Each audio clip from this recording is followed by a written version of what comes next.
চলে এসেছি, একটা ভিডিও দেখতেছিলাম। দেখা যাচ্ছে যে বাঙালিরা কি পারে কি পারে না সেই নিয়ে একটা টিকটক ভিডিও করেছে, স্যাটায়ার যাকে বলে। তো বলতেছে যে দেখা যাচ্ছে যে লেখা আছে ইয়ে প্যান্ডেলের গায়ে যে শুভ অন্নপ্রাশন, আর গান চলতেছে কি না, তোমার বাড়ির সামনে দিয়ে আমার মরণ যাত্রা যেদিন যাবে। কিন্তু ঘটনা হচ্ছে যে এই যে ঠিক আছে, এই যে পারে বাঙালি, এই নিয়ে আমার কোনো রকম কোনো সন্দেহ নাই, ডাউট নাই, করতে পারে। আজকাল যা সিরি হয়েছে বাঙালি, তাতে বাঙালি এরকম অনায়াসেই করতে পারে, অকুত ভয়ে করতে পারে, অম্লান বদনে করতে পারে, অবলীলায় করতে পারে।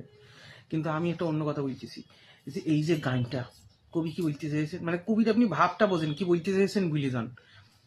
একজন গান গাইতেছে, হ্যাঁ, গানটা যদি আমি ওই দুই লাইনে যদি সারমর্ম ধরতে চাই, কি বলিয়েছে কবি, না কবি বলিয়েছে যে আমি তোমারে ভালোবাসি কিন্তু তুমি আমারে এখন পাঠতে দিলে না, একদিন আমার মরণ যাত্রা তোমার বাড়ির সামনে দিয়ে চলে যাবে, সেদিনকে বুক ফেটে কাইন্ডলি পরেও কিন্তু আমার তুমি পাবা না।